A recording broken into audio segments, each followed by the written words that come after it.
Olá, alunos Margarida Pereira. Hoje nós vamos aprender um assunto que vocês estão tendo dificuldade para responder no bloco 20, mas ele está presente também no bloco 20, 21 e 22 e nos demais blocos. Ele está inserido nas atividades objetivas, nas subjetivas e também está nos textos. Então é importante que você estude e aprenda para que você possa resolver as questões com calma e tranquilidade. Esse assunto sempre estará presente nas nossas atividades. Vamos ver qual é o nome desse assunto? Função sintática. Quais as funções sintáticas? Vocês estão lembrados? Sujeito, predicado, predicativo. Existem 11 funções sintáticas. Adjunta de nominal, adjunta adverbial, voz passiva, vocativo, mas não vamos tratá-las de todas agora. No momento vamos ficar no aspecto introdutório, introdução à sintaxe. Sintaxe ou função sintática? O que seria isso? É a relação que cada termo possui dentro de uma estrutura completa. E o que é cada estrutura dessa antes dela se tornar uma estrutura completa? É o que vamos ver agora. Vamos lá? Vou colocar duas palavras aqui: socorro e calma. Vamos supor um enunciado dessa forma: socorro! Vocês concordam comigo que a palavra socorro, isoladamente, nada mais é do que um nome, um substantivo? Mas nesse caso, com exclamação, vira uma certa interjeição. Socorro! A mesma coisa ocorre com a palavra calma. A palavra calma, isoladamente, nada mais é do que um nome e um substantivo, mas nesse caso, com exclamação, também vira de certa forma uma interjeição. Calma, peraí. Então, na verdade, você está produzindo um enunciado que é feito com um substantivo que está sendo usado como interjeição. Porém, dá-se um nome a esse enunciado: frase. Toda vez que o enunciado tiver sentido completo, você vai dar o nome de frase. Então para eu entender introdução à sintaxe e sintaxe, eu preciso saber o que é frase.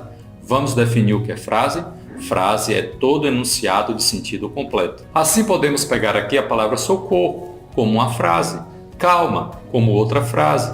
Agora vou dar um exemplo de uma frase um pouco diferente. O dia está bonito hoje. Professor, mas nessa frase tem um verbo. Eu ouvi dizer que ela significa outra coisa. Também, por ter um verbo, nós vamos chamar essa frase de frase verbal. Logo, aquelas frases socorro e calma, por possuir somente nomes, vamos chamá-las de frases nominais. As frases verbais podem ter mais de um verbo e costumamos chamá-las de outro nome. Qual vai ser o nome agora? Oração. Então coloca aí: oração é toda frase de sentido completo que possui um verbo. Vou colocar uma frase aqui: trovejou ontem à noite. Podemos observar nessa frase que nós temos um verbo, trovejar. Logo, nós temos aí uma oração, um período simples. Agora quero lembrar a vocês uma coisa interessante. Nessa frase, nós temos o verbo trovejar. Verbos que expressam fenômenos na natureza, como trovejar, nevar, chover, não tem sujeito. Então vamos classificá-la como oração sem sujeito. Diferente daquela outra frase que nós estudávamos aqui: estudei muito ontem. Já a frase estudei muito ontem possui um verbo de ação, o verbo estudar. Diferente dessa anterior, trovejou ontem à noite, onde aí nós temos um verbo que expressa fenômenos da natureza. Então, nesse caso, nós não temos o sujeito, é oração sem sujeito. É bom lembrar desse assunto porque ele está presente no bloco 20 das nossas atividades. Vamos falar um pouco sobre o período?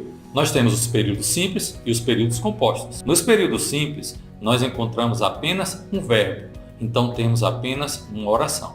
Nos períodos compostos, nós podemos ter dois ou mais verbos, duas ou mais orações. Vou dar um exemplo aqui para você: sair para jantar. Nessa estrutura, nós podemos observar que temos apenas um verbo, logo, apenas uma oração. Então temos um período simples. Agora vou lhe dar outro exemplo: acordei, tomei banho e saí para a escola.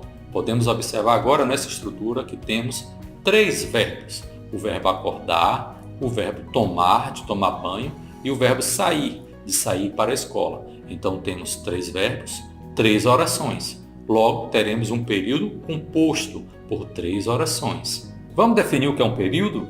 Período é tudo aquilo que envolve uma ou mais orações dentro de uma estrutura. Sabe quem pode aparecer para fechar um período? A exclamação, a interrogação, o ponto final, reticências.